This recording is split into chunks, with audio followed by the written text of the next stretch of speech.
कहानी की शुरुआत होती है हजारों साल पहले सन 10,000 बीसी में, जहाँ यगैल्स नाम की एक जाति रहती थी। वो मैमथ्स नाम के हाथी जैसे दिखने वाले जानवरों का शिकार करते थे, पर अचानक मौसम में बहुत ज्यादा बदलाव आने से उन्हें शिकार करने में बहुत परेशानी होने लगी। खैर एक दिन दो शिकारी इवोलेट नाम की एक छोटी लड़की के साथ गाँव में आए। असल में बच्ची के गाँव पर दुश्मनों ने हमला कर दिया था। अब उसके पास कोई अपना था नहीं, इसीलिए शिकारी उसे यहाँ ले आए। तभी यगालों की सबसे पुरानी दादी ने इवोलेट को छुआ और उसे दिखाई दिया कि 4 पैरों वाले राक्षस ने इवोलेट के गांव पर हमला किया था। दादी ने भविष्यवाणी की कि जल्द ही ये राक्षस यगाल जाति पर भी हमला करेंगे और जिसने भी उनके सरदार को मारा उसे एक सफेद भाला मिलेगा और वही आदमी गांव का नया सरदार भी होगा। पर इस समय जो सरदार था उसने इस बात पर विश्वास नहीं किया और वो अपने लोगों के लिए खाना ढूंढने के लिए निकल गया। जाते हुए उसने अपना सफेद भाला और अपने बेटे डिले को अपने दोस्त टिक टिक की रखवाली में सौंप दिया।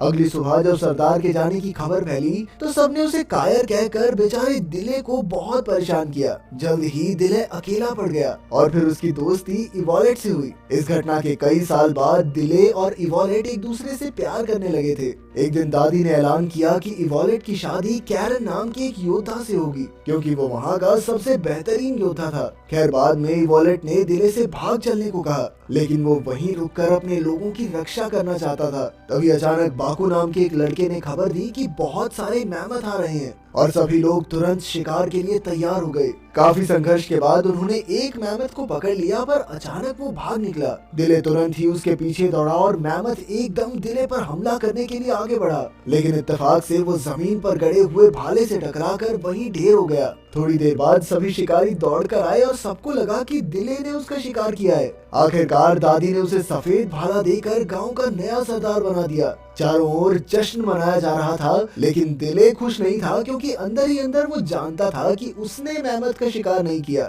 आखिरकार उसने सच टिक टिक को बताया तो उसने कहा कि झूठ के बलबूते पर सफेद भाला लेना ठीक नहीं है। तब दिले ने टिक टिक को भाला दिया और ये बात जाकर इवोलेट को बताई, मगर वो तो उससे नाराज होकर चली गई। अगली सुबह दादी की भविष्यवाणी सच हो गई और गांव पर कुछ घुड़सवारों ने हमला कर दिया। चारों ओर कोहराम मच गया, क्योंकि वो काफी लोगों को गुलाम बनाकर ले जा रहे थे। अचानक दुश्मनों के सरदार वॉरलॉर्ड की नजर इवोलेट पर पड़ी और उसने तुरंत ही इवोलेट को अगवा कर लिया। जब दिले को इसकी खबर मिली तो वो सबको बचाने के लिए दौड़ा, पर टिक टिक ने उसे रोक लिया, क्योंकि वो किसी भी तरह से इन दुश्मनों का मुकाबला करने के काबिल नहीं था। बदकिस्मती से दिले को अपनी आंखों के सामने गांव को तबाह होते देखना पड़ा। जब उसे पता चला कि वो लुटेरे इवोलेट को भी अपने साथ ले गए हैं तो उसका दिल चकनाचूर हो गया। खैर दुश्मनों के जाने के बाद टिक टिक, कैरन और दिले ने एकजुट होकर अपने साथियों को रिहा करवाने का फैसला किया। बाकू भी उनके साथ शामिल हो गया, क्योंकि वो भी अपनी माँ की मौत का बदला लेना चाहता था।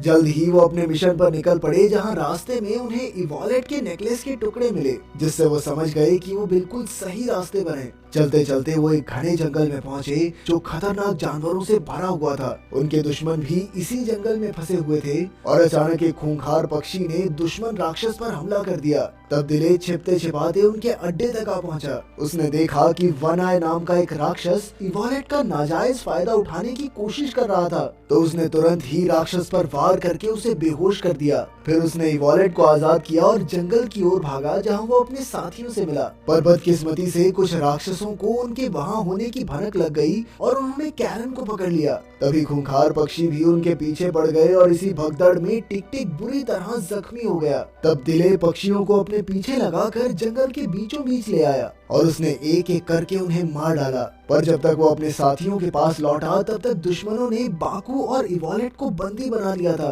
अब दिले ने जख्मी टिक टिक को उठाने के लिए लकड़ी का फट्टा बनाया और निकल पड़ा। रात को उसने टिक टिक के जख्मों पर मरहम लगाई और उसे हौसला दिया कि सब कुछ ठीक हो जाएगा। फिर बाद में जब दिले खाना ढूंढने गया तो अचानक वो एक गड्ढे में गिरकर बेहोश हो गया। जल्द ही जोरदार बारिश शुरू हो गई और गड्ढा पानी से भरने लगा। अचानक एक खतरनाक दहाड़ सुनकर दिले की आंख खुली और उसके सामने एक बेहद खूंखार और भूखा शेर था। उसे देखकर दिले डर के मारे सहम गया, पर जल्द ही उसे एहसास हुआ कि ये शेर तो बंधा हुआ था और उसकी मदद चाहता था।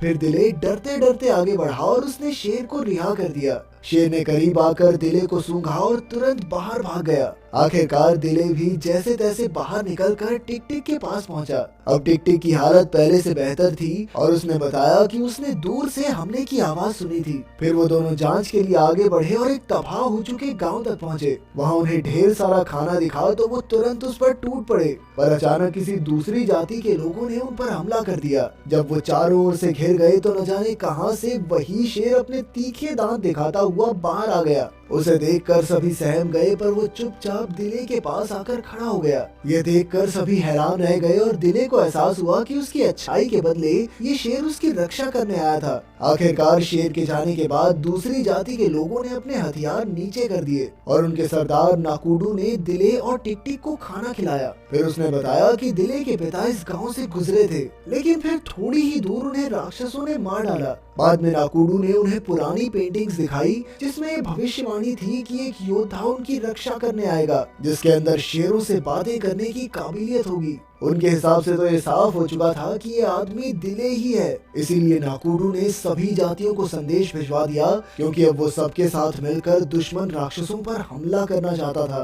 पर अगले दिन उनके आदमियों ने लौटकर खबर दी कि राक्षसों ने लगभग सभी जातियों पर हमला करके सारे गांव तबाह कर दिए हैं, लेकिन वहां पर बचे खुचे लोग उनका साथ देने के लिए पूरी तरह तैयार हैं। फिर नाकुडू ने बताया कि राक्षसों ने यहाँ भी हमला किया था। उन्होंने नाकुडू की पत्नी को मार डाला और उसके बेटे को उठाकर ले गए। आखिरकार नाकुडू ने अपनी सेना इकट्ठी की और हथियारों के साथ गांव से निकल पड़ा। जल्द ही बाकी जातियों की सेना भी उनके साथ शामिल हो गई और वो सब दुश्मन राक्षसों पर हमला करने के लिए चल पड़े। काफी मुश्किल सफर के बाद उनकी सेना एक नदी के पास पहुंची, जहां उन्होंने देखा कि उनके सैकड़ों साथियों को गुलाम बनाकर कश्तियों में ले जाया जा रहा था। इनमें वॉयलेट, कैरन और बाकू भी शामिल थे। उन्हें देखकर दिले का जोश और बढ़ गया, पर उनकी सेना नदी में कश्तियों का पीछा नहीं कर सकती थी। इसीलिए दिले ने रेगिस्तान के रास्ते जाने का फैसला किया। पर बदकिस्मती से कई दिन चलते रहने के बाद उन्हें एहसास हुआ कि वो रास्ता भटक गए थे। कई सैनिकों की हालत तो इतनी खराब हो गई कि वो बेहोश होकर नीचे गिरने लगे,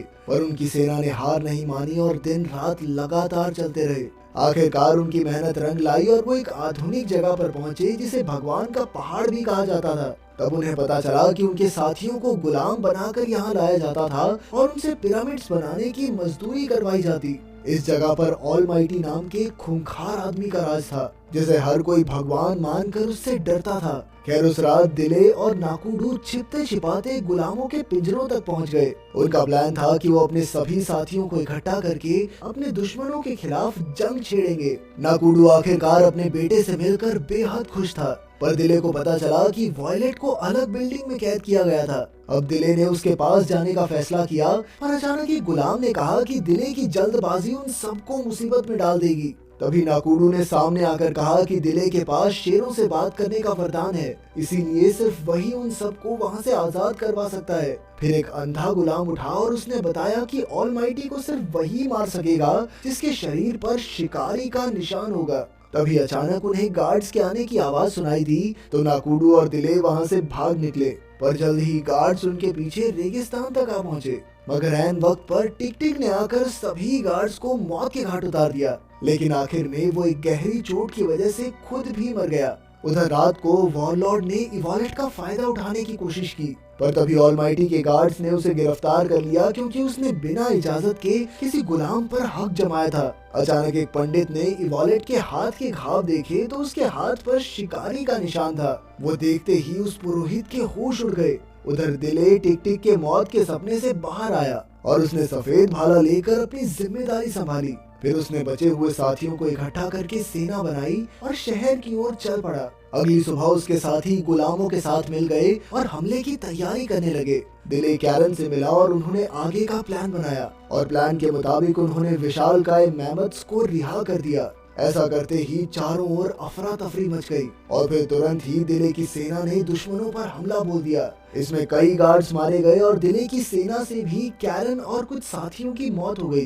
तभी अचानक ऑलमाइटी सबके सामने आया और उसने इवोलेट को जान से मारने की धमकी देकर दिले से हमला रोकने को कहा। अब दिले के पास कोई चारा नहीं था, इसीलिए वो पीछे हट गया, पर अचानक उसने अपना भाला ऑलमाइटी की ओर फेंका और वो वहीं ढेर हो गया। ऑलमाइटी को मरते हुए देखकर सभी हक्के बक्के रह गए और अचानक सभी गुलामों ने दुश्मनों पर हमला बोल दिया। नाकुडू भी उनके साथ मिल गया और उसने वन आई राक्षस को अपने भाले के एक ही वार से मार डाला। इधर वॉर लॉर्ड इवोलेट को पकड़कर अपने घोड़े पर भाग रहा था, पर इवोलेट ने उस पर चाकू से वार कर दिया और वो दोनों गिर गए। तभी दिले तेजी से इवोलेट की तरफ दौड़ा, पर इससे पहले कि वो दोनों मिलते वॉर लॉर्ड ने इवोलेट की पीठ में तीर मार दिया और वो बेचारी दिले की बाहों में ही ढेर हो गई। ये देखकर दिले गुस्से से तिलमिला उठा और उसने एक ही झटके में वॉर लॉर्ड को खत्म कर दिया। फिर उसने इवोलेट को अपनी बाहों में उठाया, लेकिन वो जल्दी ही चल बसी। पर तभी अचानक एक चमत्कार हुआ और इवोलेट फिर से जिंदा हो गई। असल में हुआ ये था कि उन बूढ़ी दादी को अपने सपने में सारा भविष्य दिख गया था, इसीलिए उन्होंने अपनी पूरी शक्तियां लगाकर इवोलेट को फिर से जिंदा कर दिया और इस सब में अपनी जान कुर्बान कर दी। खैर जल्द ही सभी योद्धा और गुलाम दिले के पास इकट्ठा होकर अपनी जीत का जश्न मनाने लगे। आखिरकार सभी लोगों ने एक दूसरे को अलविदा कहा और अपने अपने गाँव लौट गए। अंत में नाकुडू ने दिले को कुछ बीज दिए और बताया कि दिले के पिता ने जाने से पहले ये बीज इकट्ठे किए थे। इससे साबित हो गया कि दिले के पिता कोई कायर नहीं थे, वो तो अपने लोगों के लिए खाने का इंतजाम करने गए थे। आखिरकार उन्होंने वापस लौटकर अपनी जमीन में बीज बो दिए। कुछ ही महीनों में वहाँ लहलहाती खेती हो गई और उनके पास भरपूर अनाज हो गया। अगर वीडियो पसंद आई तो लाइक कर देना, चैनल को सब्सक्राइब कर देना। मिलते हैं अगली वीडियो में।